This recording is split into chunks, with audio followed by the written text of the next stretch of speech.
नमस्कार दोस्तों, मैं जेपी डांडिया आप सभी का आपके अपने YouTube channel dandiya electric study पर एक बार फिर से स्वागत करता हूं। दोस्तों, आज की इस वीडियो में एक शानदार टॉपिक पढ़ने वाले हैं, जो है कि एक एम्पीयर मीटर की माप सीमा बढ़ाना। कि किसी एम्पीयर मीटर को यदि उसकी माप सीमा बढ़ाते हैं, या ये कह सकते हैं कि 5 एम्पीयर या 1 एम्पीयर का एम्पीयर मीटर है, उससे 50 एम्पीयर धारणा पानी है, 100 एम्पीयर धारणा पानी है, तो किस प्रकार उस एम्पीयर मीटर में से 100 एम्पीयर धारा प्रवाहित कर सकते हैं, या फिर ये कह सकते हैं कि 100 एम्पीयर धारा को मपवाना है।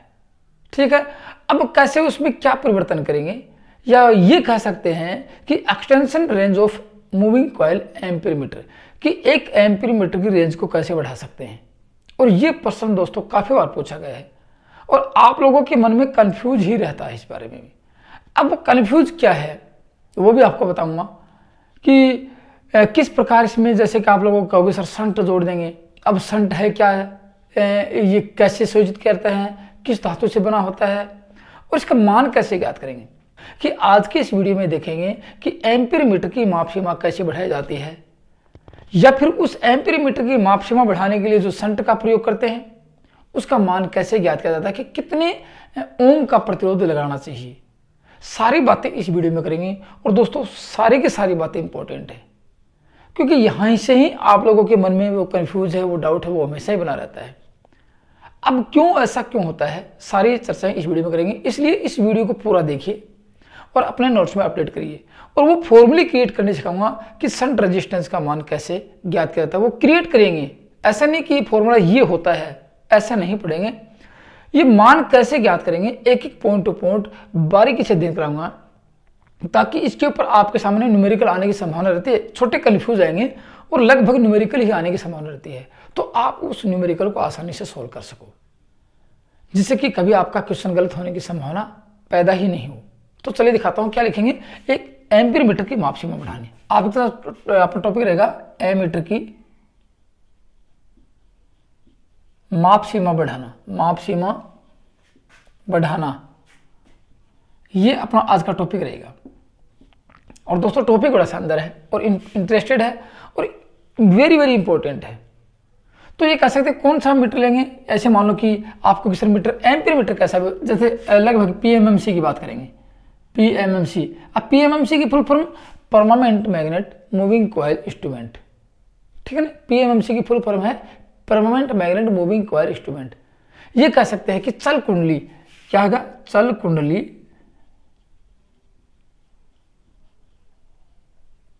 एमीटर की बात करें, चल कुंडली एमीटर की परास का विस्तारण, एमीटर की परास का मतलब माप सीमा का विस्तारण देखेंगे, ये कह सकते हैं विस्तारण। ठीक है ना, चल कुंडली एमीटर की परास का विस्तारण, या फिर इसको कहेंगे extension of range of moving coil ammeter, कि एक मूविंग कॉइल की एमीटर की रेंज का एक्सटेंशन करना है, उसको बढ़ाना है। तो इससे पहले आप लोगों को ये देखना जरूरी है कि एम्पीयर मीटर का, चलो मैं इसकी कुछ तथ्य बताता हूं कि इसकी आवश्यकता क्यों होती है, कि एम्पीयर मीटर की माप सीमा बढ़ाने की आवश्यकता क्यों हुई, सबसे पहले ये जानेंगे। तो मापते को सबसे पहले आप लोग ये पता है कि धारा मापने के लिए एम्पीयर मीटर का प्रयोग करते हैं, तो कहाँ लगाएंगे, इसको कहाँ लगाएंगे, लोड के श्रेणी क्रम में। ठीक है ना, इसको कहाँ लगाएंगे, लोड के श्रेणी क्रम में। ये आप लोग अच्छी तरह जानते हो कि एमीटर को लोड के श्रेणी क्रम में संयोजित किया जाता है। ठीक है ना, और आप लोगों को पता है कि परमानेंट मैग्नेट मूविंग कॉइल जो यंत्र है, उसकी जो सुग्राही यंत्र है, जिसमें कि उसकी एक्यूरेसी की बात करें, सुग्राही एमीटर की माप सीमा किस में होती है, मिली एम्पीयर में या माइक्रो एम्पीयर में होती है। तो ये लिख सकते हैं कि एक सुग्राही एमीटर की बात करें, किसकी, एक सुग्राही एमीटर की बात की जाए, एमीटर का मतलब एम्पीयर मीटर की बात की जाए, एमीटर की माप सीमा कहाँ तक होती है, माप सीमा की मूविंग कॉइल मीटर की माप सीमा कितना है, मिली एम्पीयर या माइक्रो एम्पीयर में होती है। सुग्राही एमीटर की माप सीमा किस में होती है, मिली एम्पीयर और माइक्रो एम्पीयर में। अब आप लोग देखते हो कि हमारे पास तो 30-30, 50-50 एम्पीयर के मीटर हैं, या फिर 20 एम्पीयर का एमीटर है, 5 एम्पीयर का एमीटर है, तो क्यों, उसकी माप सीमा ही माइक्रो एम्पीयर मिली एम्पीयर में थी, तो 5 एम्पीयर कहाँ से ना पाया उसने, उसमें क्या संयोजित कर रखा है और कहाँ संयोजित है और कितना मान का है वो भी आपको आज इस वीडियो में बताने वाला हूँ। ठीक है, और आप लोग इतना जानते हो कि एक अच्छे से एक मतलब कि अच्छा एमिटर होता है, किसको मानेंगे, जिसके अंदर प्रतिरोध का मान कम से कम होता है। और वैसे देखा जाए तो मैं एमीटरों के मामले में सबसे कम प्रतिरोध किसका होता है, एमीटर का होता है। समझ गए आपको? तो कह सकते हैं कि अच्छे एमीटर का आंतरिक प्रतिरोध बहुत कम होता है। एक अच्छे एमीटर का लिखना, एक अच्छे एमीटर का आंतरिक प्रतिरोध इंटरनल रेजिस्टेंस कितना होता है, बहुत कम होता है। बहुत कम मतलब न्यूनतम लिख सकते हैं, न्यूनतम होता है। ठीक है, ये आप लोगों को जानना जरूरी है कि और सबसे अधिक किसका होता है, वोल्टमीटर का होता है सबसे, क्योंकि वो पैरेलल में संयोजित है। और ये किस में, ये कम क्यों है, क्योंकि ये श्रेणी क्रम में संयोजित है। ठीक है, अब इसमें रेजिस्टेंस का मान न्यूनतम है, इसलिए सुग्राही एमीटर से अधिक धारा प्रवाहित नहीं करवा सकते। सुग्राही एमीटर में से अधिक धारा प्रवाहित नहीं करवा सकते, या फिर ये कह सकते हैं कि मूविंग क्यों नहीं करवा सकते। पूछा जाए कि ये इसकी माप सीमा मिली एम्पीयर में या माइक्रो एम्पीयर में क्यों होती है, क्यों होती है, क्योंकि इस पीएमएमसी की बात करें, किसकी, पीएमएमसी की बात की जाए, इसकी मूविंग कॉइल यंत्र की बात की जाए, चल कुंडली की बात की जाए, इसकी जो कॉइल होती है, कॉइल पतले तार की होती है, पतले तार की होती है इसकी कॉइल, जिसके कारण कम से कम, अब देखो आप लोगों को पता है धारा जहां अधिक होती है वहां मोटे तार की कॉइल प्रयोग करते हैं कि अधिक से अधिक लोड सहन कर सके। और ये बिल्कुल बारीक तार की होती है, इसका मतलब इसमें धारा बिल्कुल माइक्रो एम्पीयर मिली एम्पीयर में माप सकते हैं, अधिक मान की धारा नहीं नाप सकते। तो इसकी रेंज कैसे बढ़ा सकते हैं, उपाय क्या है इसका, इसका सोल्यूशन क्या है, किस प्रकार इसकी रेंज बढ़ाएंगे। तो यहाँ उपाय लिख लो कि क्या उपाय होगा इसका, किस उपाय से इसकी रेंज बढ़ा सकते हैं। मिली एम्पीयर से 5 एम्पीयर में कैसे चले जाएंगे, ठीक है, मिली एम्पीयर में एम्पीयर 100 एम्पीयर 50 एम्पीयर 20 एम्पीयर कैसे चले जाएंगे, कैसे निकालेंगे इससे, उसकी उपाय बताता हूँ। क्या करेंगे उपाय में, जैसे ये पीएमएमसी यंत्र है, पीएमएमसी यंत्र है, इसके समानांतर क्रम में, या लिख सकते हैं यंत्र के मूविंग कॉइल के समानांतर क्रम में एक शंट का प्रयोग किया जाता है। ठीक है ना, यहाँ लिख सकते हैं इसमें कि शंट का प्रयोग कहाँ करेंगे, पीएमएमसी में लिख लो, पीएमएमसी यंत्र में मूविंग कॉइल को चल कुंडली के पैरेलल में, पैरेलल को समानांतर में, समानांतर में क्या लगाएंगे, एक शंट संयोजित किया जाता है, एक शंट संयोजित किया जाता है, ऐसे मान लेते हैं। अब देखो शंट है क्या, शंट संयोजित करेंगे, सबसे पहले शंट के बारे में जानेंगे, और समानांतर में संयोजित करेंगे तो माप सीमा कैसे बढ़ेगी। देखो सारी बात, सारे कंफ्यूज दूर करूंगा, डीपली तक जाएंगे, डीपली तक जाके आपके कंफ्यूज दूर करूंगा, आपके डाउट क्लियर करूंगा सब कुछ, कि आपके अंदर मन में कोई विचार उत्पन्न नहीं हो। शंट क्या है, अब शंट की बात करें, देखो मैं चलो शंट क्या है, ये शंट क्या है, निम्न मान का प्रतिरोध है, लिख लेना निम्न मान, ये लो वैल्यू का रेजिस्टेंस है, लो वैल्यू का है, निम्न मान का प्रतिरोध है, ये कुछ नहीं है। बताऊंगा इसमें समानांतर में लगाने से क्या होगा वो भी बताऊंगा।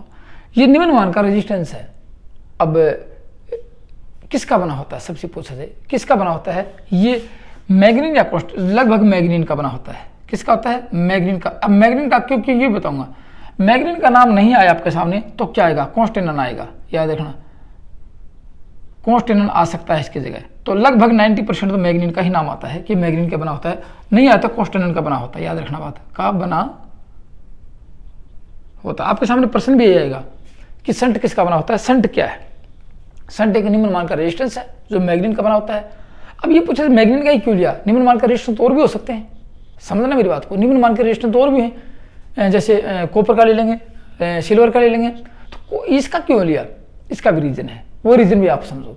इसका रीजन ये है कि जैसे कॉपर है, कॉपर ले लिया, सिल्वर ले ली, आयरन ले लिया, जो भी आपने मेटल लिया, जो भी पदार्थ लिया, उसको गर्म करेंगे तो उसका प्रतिरोध बढ़ेगा, क्योंकि सभी चालक धातुओं का प्रतिरोध गर्म करने से बढ़ता है, गर्म करने से बढ़ता है और ठंडा करने से घटता है। तापमान बढ़ाएंगे तो बढ़ेगा, तापमान घटाएंगे तो घटेगा।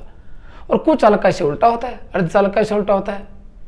अब यदि आप इसके बारे में और अधिक गहरा जानकारी चाहो, प्रत्येक पॉइंट टू पॉइंट दिखाओ, तो मेरे एक वो टेम्परेचर कोफिशिएंट का एक मैंने वीडियो बना रखा है, उसमें आप जाके देखना मैंने कौन कौन से ऐसे पदार्थ लिखवाए, जैसे मैग्नीन है, कॉन्स्टेनन है, सिल्वर है, चांदी है, ये अपना तांबा है, एल्यूमिनियम है, सबके बारे में लिखा है कि इतना इसका मतलब कि ये प्रतिरोध तापमान कितना होता है। वहाँ पर जाकर देखो आपको सब कुछ समझ आ जाएगा। चलो मैं यहाँ भी बता रहा हूँ साथ साथ में कि क्या होगा। अब देखो ये होता है, देखो तापमान प्रतिरोध ताप गुणांक की बात की जाए, किसकी बात कर रहे हैं? प्रतिरोध ताप गुणांक की। प्रतिरोध इसको कहेंगे ताप गुणांक। 1 डिग्री प्रतिरोध ताप गुणांक कैसे कैसे हैं मैं आपको रिवीजन कर देता हूं कि 1 डिग्री टेम्परेचर ताप बढ़ने से उस पदार्थ के प्रतिरोध में जितना अंतर होता है उस अंतर को प्रतिरोध ताप गुणांक कहते हैं। ये 3 प्रकार का होता है प्रतिरोध ताप गुणांक। एक होता है पॉजिटिव, एक नेगेटिव, एक जीरो होता है, ठीक है ना। एक पॉजिटिव होता है, एक नेगेटिव, एक जीरो होता है। पॉजिटिव वो होता है कि वो पदार्थ जिनको गर्म करने से उनका प्रतिरोध बढ़ता है, वो पॉजिटिव होता है। वो पदार्थ जिनको गर्म करने से प्रतिरोध घटता है, नेगेटिव में आते हैं। और वो पदार्थ जिनको गर्म करने से उनके प्रतिरोध पर कोई प्रभाव नहीं पड़ता है, वो आते हैं जीरो में। समझ गए कि इनको गर्म करेंगे तो भी प्रतिरोध उतना ही होना है और ठंडा करेंगे तो भी प्रतिरोध उतना ही होना है। तो इसमें कौन चाहते हैं? इसमें ही आता है मैग्नीन, इसमें ही आता है मैग्नीन, आता है कॉन्स्टेनन, आता है और जैसे टंगस्टन आता है, ये धातु आते हैं पे, समझ गए। और यूरेका आता है, यूरेका भी आता है, ऐसी बात नहीं यूरेका में नहीं है, यूरेका भी आता है। और पॉजिटिव में सभी चालक आते हैं, सभी चालक धातु आती है। और यहाँ कुचालक आते हैं और अर्धचालक आते हैं, याद रखना अर्धचालक आते हैं, ये आते हैं यहाँ पे। तो आप समझ गए होंगे यहाँ पे कि मैग्नीन प्रयोग करने का मुख्य उद्देश्य क्या था। यदि माना कि बाई चांस एमीटर आपका गर्म हो जाए तो प्रतिरोध बढ़ेगा तो उसकी माप सीमा कैसे, उसकी सुग्राह्यता खत्म हो जाएगी। इसलिए इसमें इस धातु का प्रयोग करेंगे कि वो गर्म होने से उसके प्रतिरोध पर कोई प्रभाव नहीं पड़े, इसलिए मैग्नीन का प्रयोग करते हैं। मैग्नीन का प्रतिरोध लिख लेना यहाँ पे, इसका प्रतिरोध ताप गुणांक। टेम्परेचर कोफिशिएंट अंग्रेजी में क्या कहेंगे? टेम्परेचर कोफिशिएंट या प्रतिरोध ताप गुणांक। प्रतिरोध ताप गुणांक 0 जीरो होता है, 0 होता है इसका, कि गर्म करने से इसके प्रतिरोध पर कोई प्रभाव नहीं पड़ेगा। ये यहाँ तक की बातें थी। आपको एक बात और आती है इसमें कि ये संट का सिद्धांत क्या है, इसका प्रिंसिपल क्या है, क्या करता है ये पूछा जाएगा। संट का सिद्धांत क्या है, सिद्धांत के बारे में पूछा जाए तो ये क्या करता, कुछ नहीं करता, ये सिर्फ धारा का विभाजन करता, एक करंट का विभाजन करता है, करंट डिवीजन करता है, धारा का विभाजन करता है और कुछ नहीं करता है। तो आपसे पूछा जाए इस संट का सिद्धांत क्या है, संट के सिद्धांत के बारे में लिखा देता हूँ कि इसका सिद्धांत क्या रहेगा, इसका प्रिंसिपल क्या है। तो लिखना प्रिंसिपल इसका धारा विभाजन, धारा विभाजन इसका प्रिंसिपल, मतलब करंट डिवीजन।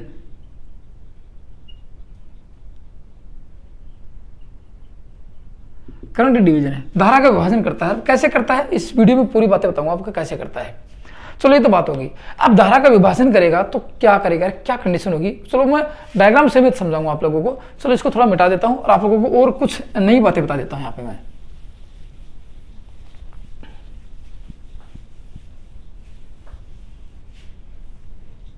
चलो समझो, ठीक है। अब देखो एक चीज और आती है, जैसे 2 समानांतर रेजिस्टेंस, एक रेजिस्टेंस ही था, समझो मेरी बात को। एक चीज और बताता हूं आपको, ध्यान तो है आप लोगों को, लेकिन यहां उसका इंप्लीमेंट करेंगे। ध्यान आप लोगों को सब कुछ, एक रेजिस्टेंस ही लिया और एक रेजिस्टेंस ही लिया आप लोगों को, 2 रेजिस्टेंस मैंने पैरेलल में लगाए, चलो पैरेलल में लगा दिया, यहां से धारा प्रवाहित हुई। अब इसको लगाने से पहले समझना मेरी बात को, इसको लगाने से पहले माना कि इस रेजिस्टेंस की कैपेसिटी 5 एम्पीयर धारा प्रवाहित करवाने की थी, ठीक है। अब आप लोगों ने एक रेजिस्टेंस और लगा दिया और यहां भी 5 एम्पीयर पहले थी, 5 एम्पीयर से थी। अब आप लोगों ने धारा का माना लोड बढ़ाया तो इसमें से माना 5 एम्पीयर धारा इसमें से आ गई तो 10 हो गई है। तो ये 5 एम्पीयर जो बढ़ी, इसमें विभाजन किसने किया, इस रेजिस्टेंस ने विभाजन कर दिया इसका, ठीक है। अब आप लोग समझना, देखो मेरी बात, 5 एम्पीयर था ये भी। अब दोनों को रेजिस्टेंस पैरेलल में लिया, जैसे 5 मान का ये, जैसे 5 ओम का दिया है, 5 ओम का है, पहले भी 5 ओम का था, अभी 5 ओम का समानांतर में लगाया। तो अब आप लोग सोचना कि इसका कुल रेजिस्टेंस का मान कितना हो गया, समझ रहे बात को। कुल रेजिस्टेंस का मान 2.5 हो गया, 2.5 हुआ है, समझना 2.5 इसका, इस सर्किट का कुल रेजिस्टेंस 2.5 हुआ और धारा का मान झटके के साथ 10 एम्पीयर आ गया। आया कि नहीं, पहले 5 एम्पीयर था, अब आ गया 10 एम्पीयर, समझना मेरी बात को। तो बोलो रेजिस्टेंस घटने से धारा बढ़ी, रेजिस्टेंस घटने से धारा बढ़ी। तो आप लोग इतना जानते हो कि आर समानुपाती, ये धारा समानुपाती, धारा समानुपाती होती है 1/R, कि धारा प्रतिरोध के विलोमानुपाती होती है, धारा प्रतिरोध के विलोमानुपाती होती है। प्रतिरोध बढ़ाएंगे धारा का मान घटेगा, प्रतिरोध घटाएंगे, धारा का मान बढ़ेगा, दोनों उल्टे हैं। तो यहाँ एक चीज नोट लगा के लिख लो, फिर आपको मैं आगे और डायग्राम से मैं समझाता हूँ। एक चीज नोट लगा के लिखो, यहाँ पे क्या लिखेंगे, समानांतर परिपथों में, क्योंकि समानांतर आएंगे यहाँ पे, लिख लो पहले समानांतर परिपथों में। समानांतर परिपथ की बात करेंगे। समानांतर परिपथों में धारा विभाजन, करंट का विभाजन हुआ 5 एम्पीयर 5 एम्पीयर, परिपथों में धारा का विभाजन, धारा का विभाजन कैसे हुआ। अब धारा का विभाजन हुआ तो प्रतिरोध घटा बढ़ा, ये देखना जरूरी है। धारा के विभाजन प्रतिरोध के विलोमानुपाती होता है। धारा का विभाजन प्रतिरोध के विलोमानुपाती होता है, ये मतलब कि विलोमानुपाती होता है, उल्टा होता है, ये याद रखना। हमेशा धारा का मान प्रतिरोध के विलोमानुपाती होता है, या फिर ये कह सकते हैं प्रतिरोध का मान धारा के विलोमानुपाती होता है। बात तो बराबर ही है, समझ गए आपको। जैसे आपसे पूछा जाए, देखो ये कोई रेजिस्टेंस है, मैं प्रतिरोध ले लेता हूं, प्रतिरोध अनुपात ले लेता हूं, कोई भी प्रतिरोध का अनुपात है, ठीक है, 1:2 है, 1:2 प्रतिरोध लिए, दोनों का अनुपात कितना है, 1:2 है। अब इसका प्रतिरोध ज्यादा है, ये प्रतिरोध ज्यादा है, ये प्रतिरोध कम है, 1:2 कुछ वजह से 100 में हो सकता है, ये 200 में हो सकता है, 1:2 लिया मैंने, आपको समझना। तो पूछा जाए दोनों में से कम धारा किस में चलेगी और अधिक धारा किस में चलेगी, और दोनों की यदि बात की जाए तो यहाँ 2 एम्पीयर धारा होगी और यहाँ 1 एम्पीयर, ये उल्टा अनुपात हो जाएगा। ये तो धारा अनुपात हुआ और ये प्रतिरोध अनुपात, 1:2 2:1, समझ गए। यहाँ 1 एम्पीयर था, धारा 2 चली, 2 ओम था, 1 ओम था, धारा 2 एम्पीयर चली, 2 ओम था, धारा 1 एम्पीयर, उल्टा हो गया यहाँ पे। तो यही कंडीशन यहाँ पे आने वाली है, ये जो कंडीशन बता रहा हूँ यहाँ पे।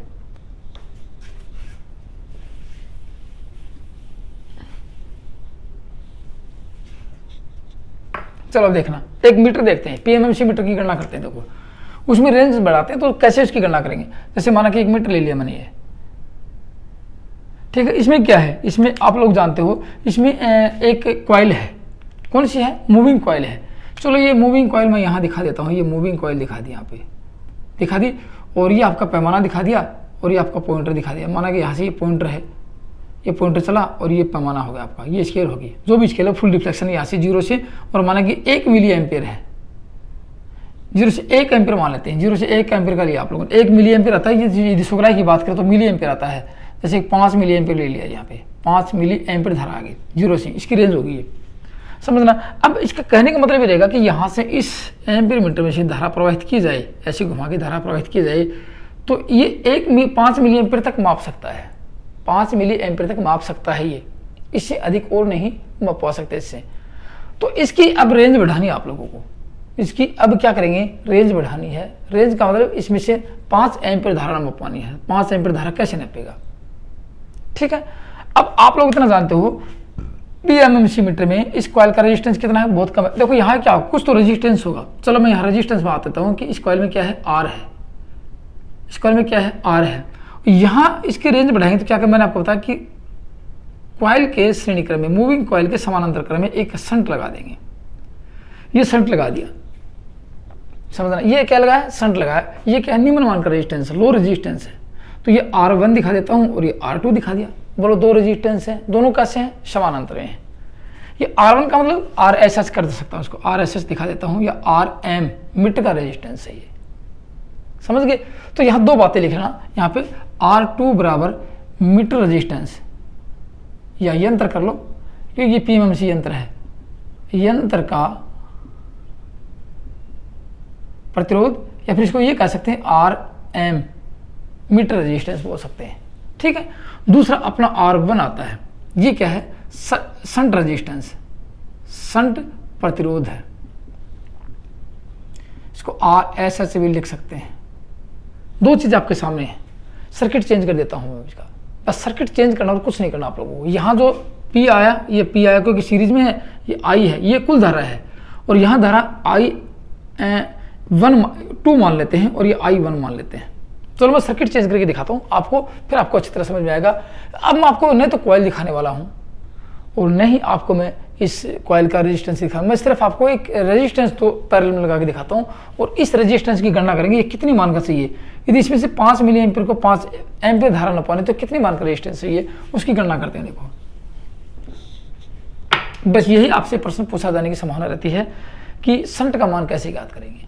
चलो यहाँ दिखाता हूँ। देखो आपको दो रेजिस्टेंस लेते हैं। यहाँ पे दो तो थे आप लोगों के सामने, एक रेजिस्टेंस तो ये लिया आप लोगों ने, ये कौन सा था, ये मीटर का रेजिस्टेंस था, और एक रेजिस्टेंस ये लगाया आप लोगों ने, ये कैसा था, शंट रेजिस्टेंस था। दोनों किस में थे, पैरेलल में थे। अभी आप लोगों को मैंने सर्किट दिखाया था, ये वो मीटर है, ये मीटर है, और ये रेजिस्टेंस आप लगाया वो, और दोनों किस में है, पैरेलल में है। और अब मैं ये सर्किट पूरा कर देता हूँ। यहाँ लगाया V, और ये हो गए दो। बोलो है कि नहीं है। मैं इसके नाम देखना यहाँ पे। अब मैं इसके लिए पूछा जाए ये क्या है, I का मतलब कुल धारा है यहाँ पे, समझना। ये I, ये R1 लिखा था आप लोगों को मैंने, देखो R1, और ये क्या है, R2 है। इसको क्या लिख सकते थे, RSH, शंट रेजिस्टेंस भी लिख सकते हैं, और इसको RM भी बोल सकते हैं। दोनों हैं, क्योंकि मीटर का रेजिस्टेंस ये था और शंट रेजिस्टेंस ये है। यहाँ I1 रहेगी, I1 का मतलब क्या रहेगी, ISH, शंट रेजिस्टेंस में धारा रहेगी। और ये I2 हो सकती है, कहने का मतलब कि IM लिख सकते हैं इसको, IM, ये मीटर की धारा रहेगी। समझ गए। ये तो था आपका। अब देखो यहाँ V लगाया, मेरी बातें पूरी गौर से सुनना। अब मैं आपको, यदि आपको पैरेलल रेजिस्टेंस का, यदि समानांतर रेजिस्टेंस के समीकरण सोल्व किए होंगे आप लोगों ने, और मेरा प्रत्येक वीडियो कहाँ पे, स्पेशल इलेक्ट्रिशियन थ्योरी की क्लास में मैंने आपको बताया है, मैंने न्यूमेरिकल सीरीज में बताया है, और थ्योरी की क्लास तो चली रही है, वहाँ भी मैंने आपको सब कुछ बताया है। तो आपको ध्यान होगा, सारी चीज़ें ध्यान होगी, तो आपको आज बिल्कुल भी जोर आने वाला नहीं है। मैं चलो यहाँ एक एक पॉइंट टू पॉइंट बताने वाला हूँ, आप लोगों को चित्र समझ में आ जाएगा। ठीक है। अब देखो, सबसे पहले ये देखेंगे यहाँ पे कि दोनों रेजिस्टेंस, ये क्या था, ये मीटर का रेजिस्टेंस है और ये शंट रेजिस्टेंस है। तो मीटर प्रतिरोध, लिख लेना मेरी बात, मीटर प्रतिरोध और शंट प्रतिरोध, मीटर प्रतिरोध और शंट प्रतिरोध दोनों समानांतर में होने के कारण दोनों के सिरों पर वोल्टेज का मान समान रहेगा। यहाँ वोल्टेज, माना कि मैं आपको 10 वोल्टेज लगाए, तो इसको कितने मिलेंगे, 10 वोल्टेज, इसको कितने मिलेंगे, 10 वोल्टेज। बोलो है कि नहीं है। समानांतर परिपथ में प्रत्येक प्रतिरोध को वोल्टेज समान मिलता है, चाहे मान कितना भी हो, मान कितना भी हो। अब इसका मान तो मिलेगा, इसका मान अपने को निकालना है, इसका मान तो निकालना है अपने को, कितना मान इसका होगा, उसका फॉर्मूला पहले ज्ञात करेंगे। समझना। अब मेरी बातें, प्रत्येक बातें जो आप समझ रहे हो, देख रहे हो, तो आप लोगों को एक चीज़ समझ में आ गई होगी कि यदि यहाँ वोल्टेज तो दोनों को समान मिला है, यहाँ भी वोल्टेज और दोनों को वोल्टेज समान मिला है, इसके आर पर जो वोल्टेज मिला वो भी समान मिला, और इसके आर पर जो वोल्टेज हुआ वो भी समान मिला, वो के बराबर मिला। लेकिन धारा माना कि यहाँ 10 एम्पीयर है और यहाँ 2 एम्पीयर चलेगी, तो यहाँ कितनी आएगी, 8 एम्पीयर धारा आएगी। तो ये कह सकते हैं कि I बराबर IM प्लस ISH। बोलो है कि नहीं है। समानांतर में गौर से देख लो, ये धारा इन दोनों का योगफल है कि नहीं है, है। ये धारा, यहाँ एक चीज और लिख सकते हैं, IM का अक्सर आपने लिखा I1 प्लस I2 भी लिख सकते हैं। देखो मैंने I1 I2 लिखा है, आपको चौंकने की जरूरत नहीं है, सिर्फ मैंने आपको बताया है कि इन दोनों शाखाओं में जो भी धारा का आपने अंकन कर रखा है, उन दोनों का योग परिपथ की कुल धारा रहेगी। तो क्या इसका मान निकाल सकते हैं या इसका मान निकाल सकते हैं, दोनों का मान निकाल सकते हैं। कैसे, देखो IM की धारा, मीटर में से धारा कितनी प्रवाहित होगी, तो इसमें से ये घटा दें, इसमें से ये घटा दें, निकल जाएगी आप लोगों को। तो लिख सकते हैं I माइनस ISH, आपकी एक धारा ये निकल जाएगी। पूरे फॉर्मूले एक पॉइंट टू पॉइंट बताऊंगा आप लोगों को, अच्छे तरह एक आप फॉर्मूले को क्रिएट कर सकते हो। दूसरी देखो, ISH का मान निकाल सकते हैं। ISH बराबर लिखेंगे I माइनस IM, मीटर की धारा, ये शंट रेजिस्टेंस की धारा। मैंने तीनों धारा का योग मान निकाल के आपको दिखाया। बोलो कोई दिक्कत है, नहीं दिक्कत है, कोई भी दिक्कत नहीं है, क्योंकि दिक्कत वाले क्वेश्चन तो मैं छोड़ता नहीं हूँ आप लोगों के लिए कि सर कहोगे सर आपने ये एक बीच में स्टेप छोड़ दी, या फिर आप लोगों ने बताया नहीं, सर आपने बताया नहीं। ऐसा तो क्यों छोड़ेंगे अपन, 1 मिनट और फालतू लग सकती है, लेकिन पढ़ेंगे पूरा। ठीक है। अब एक चीज़ और देखना आप लोग, चलो इतना पढ़ लिया, ये क्या है V1 और ये क्या है V2 और ये क्या है V, कुल वोल्टेज ये है। मैं पैरेलल सर्किट की बात कर रहा हूँ। तो ये R1 था, ये है, ये R1 है, ये V2 है और ये V1 है। R1 के आर पर कौन सा वोल्टेज है, V1 है। तो लिख सकते हैं यहाँ पे एक बात और, R1 के आर पार विभवांतर कौन सा है, V1 है। बोलो है कि नहीं है। और R2 के आर पार की बात करें, V2 है। बोलो 3 V, एक ये, तो इसका मान 10 वोल्टेज है, इसका भी 10 रहेगा, इसका भी 10 रहेगा, इसका, लेकिन धारा अपने रेजिस्टेंस के अनुसार रहेगी। ये दो बातें आपको ये यहाँ और ऐड करनी पड़ेंगी। तो एक चीज और देखना, यदि यहाँ पे V बराबर क्या, ओम के नियम अनुसार V बराबर क्या होता है, I इंटू R होता है। फॉर्मूले क्रिएट करूंगा, इसका फॉर्मूला अपने को निकालना है। RSH का मान कैसे ज्ञात करेंगे, ये फॉर्मूला क्रिएट करना है, उसके बाद ही आप लोग आपका ये टॉपिक पूरा होगा। अब कैसे होगा, आप लोगों को धीरे धीरे मेरी बातें पॉइंट लिखते जाना, मैं बता रहा हूँ वो चीज़ें, आपको कभी भी समस्या आने वाली नहीं है। अब कहोगे सर ये ISH क्या थी, लिख लो, शंट में प्रवाहित धारा, शंट में प्रवाहित धारा, और IM यंत्र में प्रवाहित धारा, यंत्र में प्रवाहित धारा, और I यंत्र की कुल धारा, यंत्र की कुल धारा है, ये यंत्र की कुल धारा, मीटर की कुल धारा है। बोलो कोई दिक्कत है यहाँ पे, यहाँ तक कोई दिक्कत नहीं है आप लोगों को। तो अब दिक्कत बिल्कुल नहीं आएगी, क्योंकि इस V का मान लिख दो, इस V का मान निकाल दो आप लोग, इस V का मान निकाल दो आप लोग। तो V का मान कैसे निकालेंगे, देखो V1 का V1 निकाल, इसका मान निकालना है। तो कैसे निकाल, आप लोगों को V बराबर I इंटू R होता है। तो इसमें धारा कौन सी है, V1 में धारा I1 है, तो I1 है, बोलो है I1 होगी, और ये R1 इसका मान हो गया, तो R1 हो गया। बोलो V1 का मान निकाल सकते हैं आप लोग आराम से। लेकिन ये देखो V1 क्या है, R इसके शंट के आर पार है, तो VSS लिख सकते हैं इसको, कि VSS का मतलब कि शंट के आर पार वोल्टेज, शंट प्रतिरोध के आर पार वोल्टेज। ISS लिख सकते हैं शंट प्रतिरोध में धारा, और RSH शंट का प्रतिरोध। बोलो ये आपको समझ में आया कि नहीं आया कि मैंने कैसे लिखा है। जिस भी रेजिस्टेंस का आपको वोल्टेज ज्ञात करना है, उसका मान लेना है और उसकी धारा लेनी है, और कुछ नहीं करना है। अब आपसे पूछा, देखो एक एक बातें यहाँ पे समझना कि शंट की धारा कैसे ज्ञात कर सकते हैं। तो यहाँ शंट की धारा ज्ञात कर सकते हैं, ISH बराबर VSH अपॉन RSH, ये शंट की धारा आप आसानी से ज्ञात कर सकते हो, कर सकते हैं। और RSH का मान आपको ज्ञात करना है, शंट रेजिस्टेंस का मान ज्ञात करना है, तो VSH अपॉन ISH, ये शंट रेजिस्टेंस का मान आप यहां से ज्ञात कर सकते हो। ये फॉर्मूला आप लोगों को यही हुआ, क्योंकि I बराबर V बटे R होता है, I बराबर ओम के नियम अनुसार V बटे R होता है। V किसका, शंट का। बात किसकी कर रहे हैं, शंट की। तो शंट का ही वोल्टेज लेंगे, शंट का ही प्रतिरोध लेंगे, शंट की धारा लेंगे। इतनी बात करेंगे मीटर की, तो मीटर का ले लेंगे। अब बात किसकी कर रहे हैं, इसकी बात कर रहे हैं। तो शंट की धारा ज्ञात कर रहे हैं, शंट प्रतिरोध की धारा ज्ञात कर रहे हैं, तो शंट का वोल्टेज लिया और शंट का रेजिस्टेंस लिया, आपका मान निकल गया। चलो यहाँ तक कोई समस्या हो तो मेरे को बता देना। आगे मैं अब इसकी बात करूँगा, फिर सारे फॉर्मूलों को एक साथ में इकट्ठा करूँगा, आपको समस्या नहीं आए इसलिए। अब आपसे पूछा जाए, देखो मैं यहाँ पे बात करूँ V2 की बात करूँ, ये V2 है, V2 बराबर लिखूंगा I2R2, क्योंकि बात किस कर रहे हैं, 2 की। 2 कैसे लिखेंगे, 2 लिखाया मैंने आपको। अब V2 क्या है, VM है, M का मतलब मीटर का वोल्टेज है, कि ये मीटर क्या था आपका, ये क्या था, ये मीटर तो था, आप लोगों को मैंने दिखाया था, नीचे शंट जोड़ा था आप लोगों ने, मीटर है। अब ये मीटर है तो ये लिखेंगे IM, मीटर में से प्रवाहित धारा, और RM मीटर का रेजिस्टेंस। दो बातें यहाँ पे होगी, एक चीज़ ये लिख लेना आप लोग यहाँ पे, यहाँ तक कोई समस्या नहीं आई। फिर आप लोग देखोगे कि ये यहाँ पे देखा तो I, इस मीटर की धारा ज्ञात कर लो, I बराबर होता है V बटे R। IM की धारा, मीटर की धारा ज्ञात कर रहे हैं, तो IM और ये IM, मीटर का ही रेजिस्टेंस लेंगे और मीटर का ही वोल्टेज लेंगे, फिर भी कोई समस्या नहीं है, क्योंकि इतना तो आप लोग सही जानते हो। और RM मीटर का यदि रेजिस्टेंस ज्ञात करना हो, R बराबर होता है V बटे R I, तो VM और IM। चलो इसकी बात कर ली, एक फॉर्मूला आपका ये हो गया। चलो कोई दिक्कत नहीं है यहाँ पे तक। अब आगे मैं इसको एक साथ इकट्ठा कर दूँ तो आपको समस्या नहीं आने वाली है। चलो कैसे, देखो यहाँ तक आप लोगों को लिख लिया होगा, मैं मिटा देता हूँ, आगे दिखाता हूँ आप लोगों को मैं।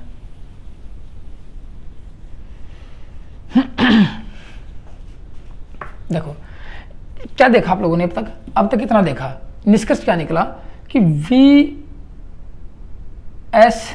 VM कर लेता हूँ, VM बराबर VSH।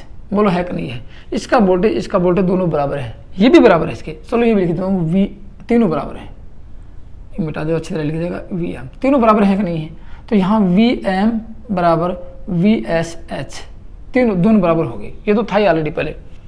और VM का मान क्या है और VSH का मान क्या है, समझो बात को। या फिर कहोगे सर उल्टा, चलो ये आ गई, VSH बराबर VM, एक ही बात है, समझ गए। अब कहोगे सर ये इनका मान रख दो यहाँ पे, देखो इसका मान क्या लिखा है आप लोगों ने, एस एच का मान, वी एस एच का मान था, मिटा दिया यहाँ से, वी एस एच का मान ये था कि वी का भी, वी बराबर होता है आई इंटू आर होता है।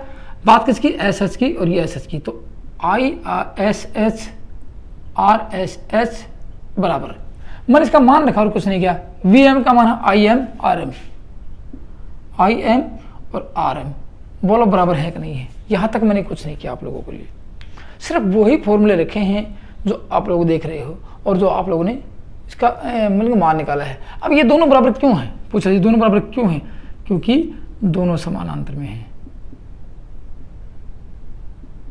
किसमें है, दोनों समानांतर में है, पैरेलल में है दोनों, इसलिए दोनों का मान बराबर है ये, बाकी ऐसे नहीं बराबर नहीं है। अब आपके सामने चार चीजें, चार राशियां आ गई हैं, आगे चार राशियां, इन चारों राशियों में से आप लोगों को निकालना क्या था, इसका मान, इस शंट रेजिस्टेंस का मान निकालना था, आर एस एच का मान निकालना था। बोलो आर एस एच यहाँ पे है, ये रहा, इसका मान निकालेंगे, इसको नीचे कर देंगे, तो आर एस एच बराबर आई एम आर एम और अपॉन आई एस एच, ये आ गया उनमें। यही फॉर्मूला आपसे पूछा जाता है, ये आपका हो गया फॉर्मूला क्रिएट। किसका, शंट रेजिस्टेंस का मान निकालने के लिए क्या चाहिए आपको, वो मीटर की धारा चाहिए जो आपको मिलेगी, मीटर का रेजिस्टेंस चाहिए जो आपको मिलेगा, समझ गए बात को। नहीं भी मिले तो वोल्टेज अवश्य मिलेगा आप लोगों को, वोल्टेज से मीटर का रेजिस्टेंस याद कर लेना। और आपको धारा इसकी मिले नहीं मिलेगी, आपको ये मिलेगा कि 5 एम्पीयर से 10 एम्पीयर बढ़वानी है। पहले मीटर 2 एम्पीयर का था, अब मीटर से 10 एम्पीयर धारा नपानी है, 10 एम्पीयर तक रेंज बढ़ानी है। तो बढ़ कितनी गई, 2 तो ऑलरेडी थी और 10 बढ़ानी है, 8 एम्पीयर बढ़ गई, तो 8 एम्पीयर इसका मान हो जाएगा शंट का। चलो वो तो कैलकुलेशन करेंगे तब आपको बता देंगे, उससे पहले देखो कि आपका फॉर्मूला क्रिएट हुआ, समझ में आया कि नहीं आया। समझ में आ गया तो बहुत अच्छी बात है, क्योंकि आपसे यही लगभग पूछा जाता है कि शंट रेजिस्टेंस ज्ञात करने के लिए किस प्रकार का फॉर्मूला उचित है, या निम्न में से किस तथ्य के इससे आप शंट का रेजिस्टेंस ज्ञात कर सकते हो। अब कहोगे सर तो हमने देखा ही नहीं, बिल्कुल सही बात है, क्योंकि एग्जाम में बहुत कुछ इस प्रकार के क्वेश्चन आते हैं कि सर का आपने देखा ही नहीं। तो नहीं देखा तो क्या देखा, बात ये बताती है कि आप लोगों ने बुक्स में देखा, किसी के नोट्स में देखा, लेकिन पेपर में नहीं देखा ये क्वेश्चन। पेपर में ऐसा क्वेश्चन नहीं आया और कुछ और आ गया। चलो और क्या आता है उसकी बात करेंगे कि और क्या मिल गया आप लोगों को। मैं तो ये कह सकता हूं कि इसकी सहायता से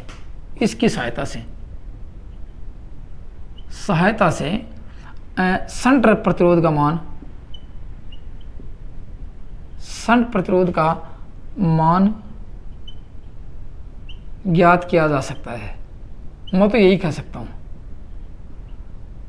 लेकिन मैं आपकी बात मान लेता हूं, आपकी भी मैं बात मान लेता हूं कि भाई ऐसा नहीं हो तो क्या होगा, बताएंगे अभी। चलो ऐसा नहीं होगा तो क्या होगा उसकी बात कर लेता हूं। देखो यहाँ पे कैसा होगा आप लोगों के सामने। एक चीज और देखना, आप लोगों ने यहाँ 3 मान की धारा निकाली थी, यहाँ धारा निकाली थी, कैसे निकाली थी फिर मैं आपको रिपीट करवाता हूँ। देखो क्या निकाली थी धारा, आप लोगों ने देखा कि यहाँ माना कि आई है, क्या है, परिपथ की कुल धारा, मैंने लिखवाई था नाम, आपको ध्यान होगा। ये क्या है, आई एम है प्लस आई एस एच है, इसमें से प्रवाहित धारा, इसमें दोनों का योग है, समझना। अब आई एस एच का मान यदि ज्ञात करेंगे तो आई में से इसका मान ज्ञात करेंगे तो इसको इसमें से घटा देंगे तो क्या हो जाएगा, आई माइनस आई एम हो जाएगा। और आई एम का मान ज्ञात करेंगे तो आई माइनस आई एस एच हो जाएगा, शंट हो जाएगा। एस एच का मतलब शंट लिख रहा हूँ मैं यहाँ पे, ठीक है, ये हो गया बात। तो यहाँ से पूछा जाए कि शंट रेजिस्टेंस में जो धारा प्रवाहित होती है, शंट रेजिस्टेंस में, चलो मैं नोट लगा के लिखवा देता हूँ कि दूसरा फॉर्मूला आपको कौन सा मिल सकता है उसकी बात करता हूँ आपको। चलो नोट लगा के लिख लो, यहाँ पे एक बात और लिख लो, नोट लगा के क्या लिखेंगे, ये लिखेंगे कि शंट रेजिस्टेंस में से, लिख लो शंट रेजिस्टेंस में से प्रवाहित होने वाली धारा, शंट रेजिस्टेंस में से प्रवाहित होने वाली धारा का मान यंत्र की कुल धारा, समझना, यंत्र की कुल धारा तथा मीटर की धारा का अंतर होता है।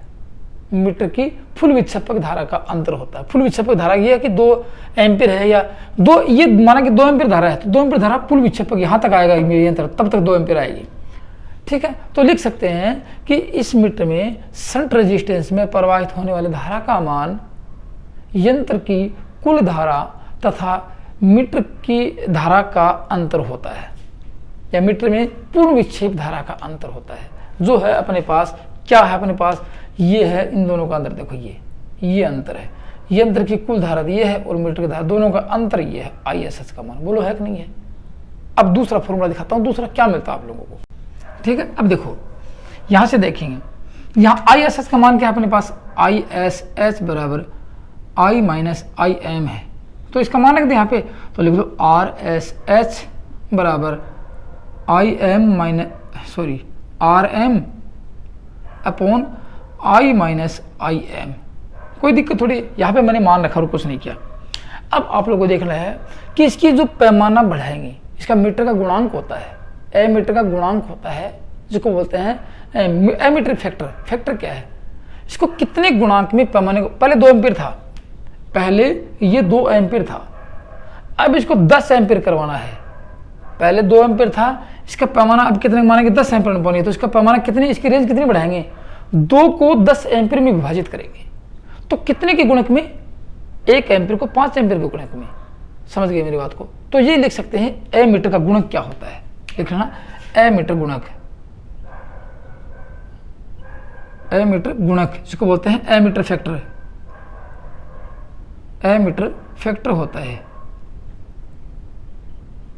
एमीटर फैक्टर क्या होता है, एमीटर फैक्टर ये होता है कि यंत्र की कुल धारा जो यहाँ नपानी है ये, और मीटर की धारा का अनुपात होता है। मैं लिख लो एमीटर फैक्टर मीटर की कुल धारा तथा मीटर धारा का अनुपात होता है, या यंत्र की कुल धारा तथा यंत्र की में प्रवाहित होने धारा का अनुपात होता है, जिसको n से दर्शाते हैं। एमीटर फैक्टर किसे दर्शाएंगे, n से दर्शाते हैं, और n का मान आपको पता है मीटर की कुल धारा तथा IM का अनुपात होता है।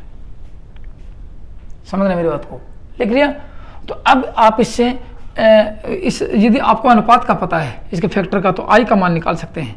I का मान कैसे निकालेंगे, अब देखो यहाँ 1 आया, इसको वज्र गुणा किया, I का मान ये हो गया, I बराबर हो गया n इंटू IM, ये हो गया यहाँ पे, ये यहाँ पे देखो, समझ गए? अब आपको एक नया फॉर्मूला मिलने वाला है जो आपके एग्जाम में मिलता है। कैसे, यहाँ RSH का मान देखो, ये चीज़ें समझ में नहीं आए तो मेरे को बता देना। मीटर का फैक्टर क्या है, जैसे कि यहाँ समझना मेरी बात को, ये 2 एम्पीयर नापेगा यहाँ तक, 0 से 2 एम्पीयर के पहले इसकी, और अब वो नपाना है इसको 10 को, 10 से नपाना है तो उसको 5 भागों में बांटेंगे, ठीक है ना, और एक भाग में 2 एम्पीयर करेंगे, 2 2 2 2 2 ये आ गया, ठीक है ना। तो ये कितना हो गया, ये आपका 10 हो गया। ये होगा फैक्टर कि 5 भागों में बांटना पड़ेगा, फैक्टर मतलब 5 भागों में यंत्र को बांटना पड़ेगा, इसका पैमाना, और 5 के गुणक में इसको इसके पैमाने को दर्शाएंगे, और 5 के गुणक में इसका मान घटेगा, 5 के गुणक में इसका मान घटेगा, उसको होता है मीटर का फैक्टर होता है। मीटर का फैक्टर पता लगता है, आप समझ जाओगे कि ये दोनों का अनुपात है। तो ये हो गया इन दोनों का अनुपात, ये किसका, कि n बराबर I/IM होता है, दोनों का अनुपात होगा। इसको यदि सोल्व करते हैं यहाँ पे IM को, तो I का मान निकाल सकते हैं। अब ISH बराबर लिखो IM RM, दोनों तो हैं, और I का मान आप लोगों ने निकाल लिया, n इंटू IM, और माइनस, देखो इसकी जगह इसका मान रखा है, कुछ नहीं, इसकी जगह इसका मान रखा है, माइनस ऑलरेडी माइनस है और IM ऑलरेडी है। मैंने वो बता रहा हूँ आपको कि नया फॉर्मूला आपको क्या मिल सकता है, उसकी बात कर रहा हूँ, ठीक है। अब यहाँ लिखेंगे RSH IM RM। अब देखो दोनों में I बराबर है IM कॉमन ले लिया, और n-1 बचा है। थोड़ा सा आगे और इसको सोल्व कर देता हूँ, देखो थोड़ा सा, वो बस कुछ नहीं बचा, यहाँ से आपको मिलेगा क्या, देखो अब इसको उठा के नीचे करें, IM से IM कैंसिल हो गया, तो RSH का मान क्या मिलने वाला है, RSH बराबर RM अपॉन n-1। आपको ये फॉर्मूला मिल सकता है। एक फॉर्मूला ये था और एक फॉर्मूला ये है, आपकी मर्जी, दोनों में से किसी का भी प्रयोग करके आप शंट का मान निकाल सकते हो, शंट के रेजिस्टेंस का मान निकाल सकते हो। ये सिंपल कट बात है, सिंपल सी बात है। यहाँ आपको गुणक निकालना पड़ेगा, यंत्र की कुल धारा में से मीटर की धारा का भाग देना पड़ेगा आप लोगों को, तब जाके आपका यंत्र की भाग उसके गुणक निकलेगा। गुणक में से यहाँ से इसको सोल्व करना पड़ेगा, मर्जी आपकी है। शॉर्टकट में निकालो तो ये है, और कुछ और यदि आप थोड़ा सा और विस्तार करके निकालो तो ये, दोनों के दोनों फॉर्मूले सही हैं। तो ये मत बोलना सर हमें ये नहीं मिला, ये मिल गया, ये नहीं मिला, ये मिल गया। आप लोगों की मर्जी। और फिर मैंने एक स्टेप बताई है, आप लोगों को कोई भी स्टेप मिल सकती है, ये स्टेप मिल सकती है सर, ये स्टेप मिली हमें तो, और आप लोगों ने बताया नहीं ये स्टेप भी आती है। ये क्या है, ये क्या है, ये भी ये स्टेप भी मिल सकती है कि संट का मान ज्ञात करने के लिए इनमें से कौन सा तथ्य सही है। ये तथ्य भी सही है, ये भी सही है। मर्जी आप लोगों की, आपको कैसा क्वेश्चन मिलेगा। न्यूमेरिकल मिलेगा, उसको सोल्व करवाऊंगा। और सोल्व कहाँ करवाएंगे, मेरे न्यूमेरिकल की क्लास रहेगी, इलेक्ट्रिकल न्यूमेरिकल की सीरीज चल रही है, उसमें आप जाके देखोगे, इसका फॉर्मूला मिल जाएगा। अगले भी जो सीरीज आएगी उस सीरीज में इसी को सोल्व करवाने वाला हूँ, इसी को सोल्व करवाऊंगा। यंत्र की मापसीमा बढ़ाने के लिए कितने मान का रेजिस्टेंस चाहिए आपको, उसके सोल्व करवाने वाला हूँ। तो आप लोगों के सामने ये है। तो आज की वीडियो में क्या देखा कि एमीटर की मापसीमा बढ़ानी है, या फिर ये देखेंगे अगली वीडियो में कि एमीटर को क्या वोल्ट मीटर के रूप में प्रयोग कर सकते हैं। समझना, इसको एम्पीयर मीटर को आप श्रेणी में लगा रहे हो और पूछा जिसको समानांतर में लगाना है तो कैसे लगाएंगे। उसको कहेंगे कि एमीटर को एम्पीयर वोल्ट मीटर के भांति प्रयोग करना, या फिर वोल्ट मीटर की मापसीमा बढ़ाना, उसका प्रयोग करेंगे। वो अगली वीडियो में देखेंगे। आज की वीडियो में सिर्फ इतना था। वीडियो कैसा लगा, वीडियो के प्रति आपके मन में जो विचार है वो लिखना। और अब तक आपने यदि वीडियो को चैनल को सब्सक्राइब नहीं किया तो सब्सक्राइब कर लो और अपने दोस्तों में शेयर कर दो। तो दोस्तों आज की वीडियो में इतना ही था। थैंक यू, धन्यवाद।